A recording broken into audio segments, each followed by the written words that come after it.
नमस्कार साथियों। आज पूरा विश्व वर्ल्ड जूनोसिस डे मना रहा है और वर्ल्ड जूनोसिस डे की जो थीम है 2025 के लिए वो disease surveillance, environment protection and promoting stronger health system रखी है इस बार की। साथियों, जूनोसिस का मतलब होता है पशुओं से इंसानों में और इंसानों से पशुओं में बीमारी का होना। यार ऐसी बीमारियां जो पशुओं से इंसानों में होती है, इंसानों से पशुओं में होती है, उन बीमारियों को हम जूनोटिक डिजीज कहते हैं।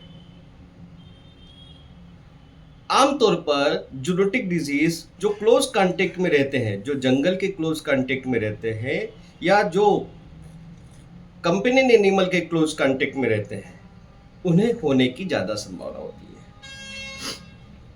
बहुत सारी जूनोटिक डिजीज की लंबी रेंज है और डिस्क्राइब जूनोटिक डिजीज बहुत है जो कि हम एपिडेमियोलॉजिकल सर्वे में पढ़ते हैं।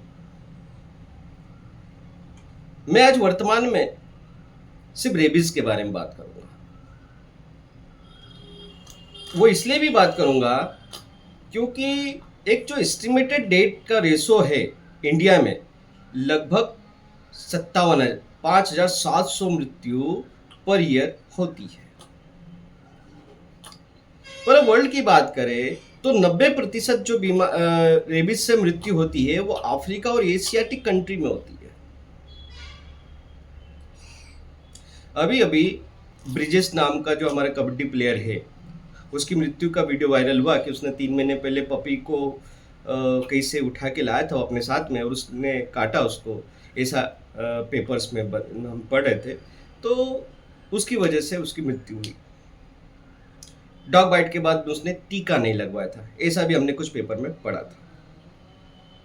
फिर बहुत सारे यदि हम रेबीज के वीडियो देखेंगे तो हमें देखने के लिए मिलता है कि भयानक मृत्यु जो रेबीज में होती है असहनीय दर्द की वजह से, वो देखने के लिए उचित नहीं है, देखा नहीं जा सकता जिनको।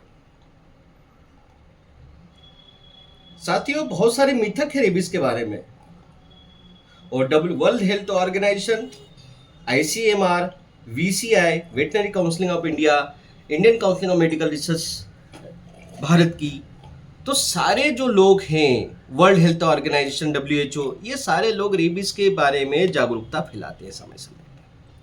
मैं डॉक्टर मन वेटरियन प्रोफेशन से मैं वेटनरियन हूँ, लेकिन वन हेल्थ में हमें काफ़ी कुछ काम करने के लिए मिला और हम काफ़ी कुछ एनवायरनमेंट और ह्यूमन बींग और इसके जो रिलेशन है उसमें हम काम करते हैं।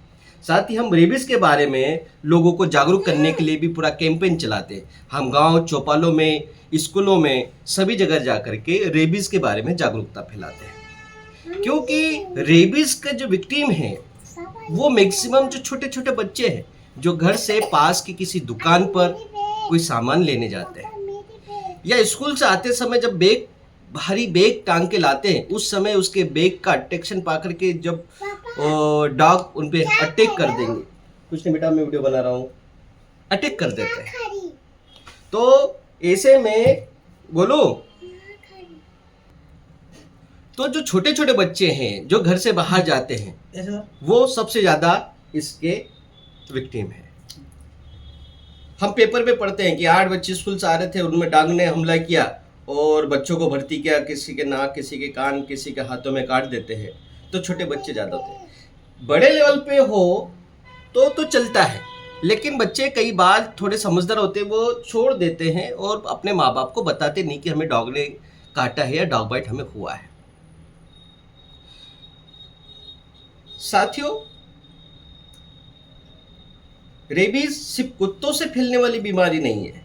ये चमगादड़, लोमड़ी, रेकून्स और जो जंगली जानवर होते हैं, भेड़िया वगैरह, उनसे फैलती है। उनके काटने से, उनके लार से ये वायरस आता है, लिज़ा वायरस। अब एकिलीस की बात करें तो उसमें भी हमने देखा था कि वो उसके जो जिसमें बड़ा वो भेड़िए जैसा लिज़ा जैसा हो जाता है और वो अटैक करता है लोगों पे। तो जब से हमने लिखना शुरू किया है तब से रेबीज कहीं ना कहीं किताबों में दर्ज है, तो काफ़ी पुरानी बीमारी है और इसके बारे में मिथ भी बहुत सारे हैं।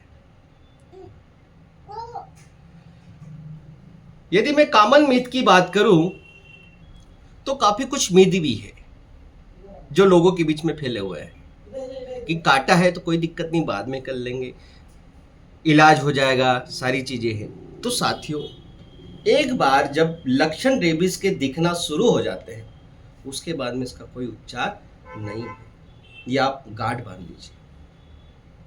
एक बात और है, उपचार नहीं है, लेकिन यदि आपको कोई जंगली पशु या डॉग ने बाइट किया है, श्वान ने आपको काटा है, तो आप तुरंत डॉक्टर से परामर्श ले, उसका उपचार है। प्रिवेंटेबल डिजीज है खतरनाक, हानिकारक बीमारी है, लेकिन इसका बचाव किया जा सकता है समय रहते हुए।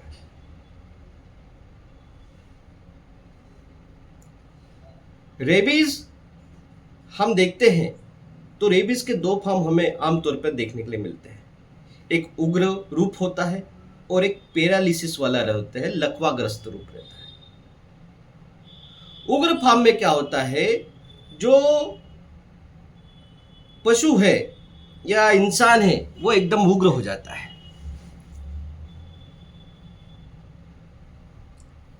जैसे हम हाइड्रोफोबिया, पानी को देख के भागने लगता है, उग्र हो जाता है, हीटिंग करता है, पशु हीटिंग करता है, इंसान बेचैन होता है, तड़पने लग जाता है, भेड़िए जैसा हो जाता है। और जो पैरालिटिक फॉर्म होता है उसमें लोअर जा जो होता है वो पूरा पैरालिसिस हो जाता है। हम पानी ऑफर करते हैं तो पशु पानी नहीं पी पाता है, इंसान भी पानी नहीं पी पाता है, और पैरालिटिक फॉर्म होता है। दोनों रूप हमें कॉमन रूप से देखने के लिए मिलते हैं।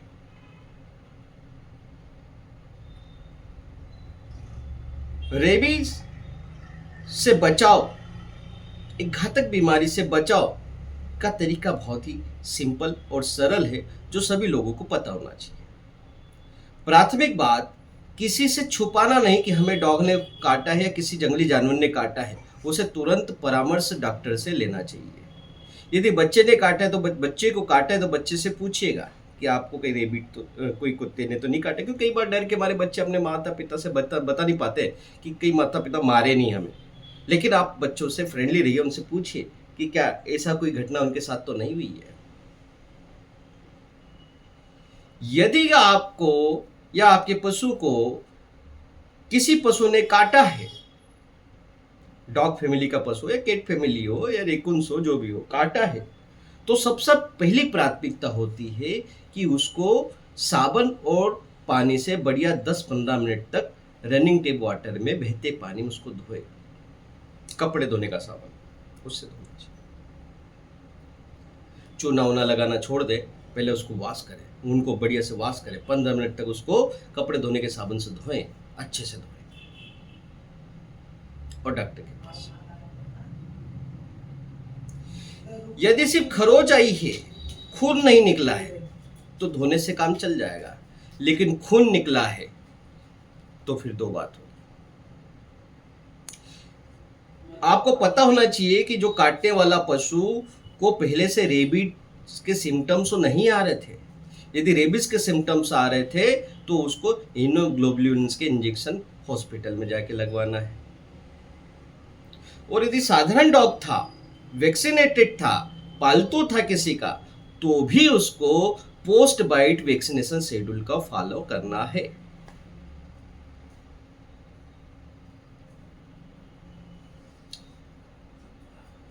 टीकों से आप जीवन बचा सकते हो यदि टीके नहीं लगाए गए, जैसा ब्रिजेस के केस में हुआ, टीके नहीं लगवाए और 3 महीने पश्चात उसमें रेबीज के सिम्टम्स आए और उसे मृत्यु को गले लगाना पड़ा। बहुत सारे केस मिलेंगे से, 57,000 की बात कर रहा हूँ, 5700 की बात कर रहा हूँ मैं, तो बहुत सारे केसेस ऐसे आते हैं जो बहुत सारे डॉक्यूमेंटेशन नहीं हो पाता है, बहुत सारे केसेस से मिलते हैं हमें।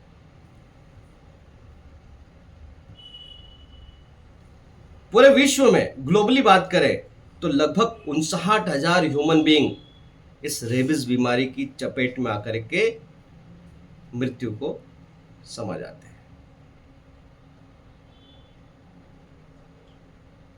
देखते हैं आप, बाढ़ सी आ जाती है हॉस्पिटल में कि डॉग बाइट के केस है, इतने लोग उसकी चपेट में आ जाते हैं। साथियों, जानलेवा बीमारी है, लेकिन इसका बचाव कर सकते हैं कुछ सावधानियां बरत के। पहली सावधानियां तो जंगली पशुओं से दूर रहें। कहीं पर भी जाए, जंगली पशु है तो प्रयास ये करें कि हम उनसे ज़्यादा क्लोज कांटेक्ट में ना रहें। यदि आपके पास में पालतू जानवर पहले से आप पाल रहे हो, बहुत सारे लोगों को शौक होता है कि कुत्ते बिल्ली वो पालते हैं, अपने साथ में श्वान को रखते हैं, अच्छा भी है, उससे एक स्ट्रेस भी रिमूव होता है, सारी चीज़ें होती है। लेकिन हम उसको पालना ही हमारा एक कर्तव्य नहीं है। उसको समय समय पर पशु चिकित्सक के पास में जाकर के उसका स्वास्थ्य परीक्षण करवाएं और उसका टीकाकरण कराएं। यदि आपका पशु डल डिप्रेस दिखे, यदि आपका श्वान या बिल्ली आपको ऐसा लगे कि ये सुबह से मायूस है, सुबह से नाराज है, खा पी नहीं रही, तो तुरंत पशु चिकित्सक से परामर्श ले और उसका उचित उपचार करवाएं। अगली बात, यदि आपका पशु प्रॉपर टीकाकरण के पश्चात यदि आपको लग रहा है कि कोई परेशानी या कोई बीमारी आपको दिख रही है, तो सलाह ले। आजकल क्या हो गया, बहुत कॉमन हो गया है, डॉग के साथ में सोना, बिल्ली के साथ में सोना, बेड पे सोना, सोफे पे भी घूमता है डॉग, क्योंकि वो परिवार जैसा परिवार का सदस्य बन जाता है। कई बार लोग उसके साथ में खाना भी बैठ के एक थाली में खा रहे हैं। अभी लोगों कॉमन चीज़ हो गई है, नॉर्मल चीज़ हो गई, मतलब एकदम रूटीन चीज़ हो गई है। तो साथियों, ऐसी स्थिति में क्या करना है, यदि हमारे पास छोटे बच्चे हैं तो हमें प्रयास ये करना चाहिए, उसे शिक्षा देनी चाहिए कि यदि आप डॉग को यदि हाथ लगा रहे हो तो कुछ भी खाने से पहले आप अपने हाथ धोइएगा। खाना बनाने से पहले मम्मी अपना हाथ धोइएगा प्रॉपर, क्योंकि डर्मेटाइटिस और सारी दूसरी चीज़ें भी है जिसका हम चर्चा बाद में करेंगे। आज हमारा पूरा फोकस रेबीज पे है। तो आप अपने पालतू का टीकाकरण अवश्य करवाएं, रेबीज का टीका जरूर लगवाएं और 9-in-1 का टीका, जो भी बीमारियों का टीका है, इन्फेक्शियस हेपेटाइटिस का, कैनिन वायरस का टीका लगाएं। यदि कोई जानवर आपको काटता है तो तुरंत आप उसको साबुन और पानी से धोएं और डॉक्टर से संपर्क करें। तो साथियों, कुछ ऐसी बातें हैं जिनसे हम लोगों तक इन बातों को पहुंचा सकते हैं और अमूल्य ज़िंदगी जो मानव समाज को इस रेबीज से मुक्त कर सकते हैं। साथ ही हम आगे आ सकते हैं, रेबीज टीकाकरण करवा सकते हैं, बड़े कैंपेन करवा सकते हैं, इसमें भी मदद करके आप लोगों की मदद कर सकते हैं। तो आइए साथियों, हम world health organisation, veterinary counselling of India और की तरफ से इस रेबीज जैसी घातक बीमारी को जड़ से मुक्त करने का प्रयास करते हैं और शपथ लेते हैं कि हम कम से कम एक पशु का टीकाकरण साल में कराएंगे, जिससे कि इस रेबीज की चेन को हम तोड़ सकें। धन्यवाद।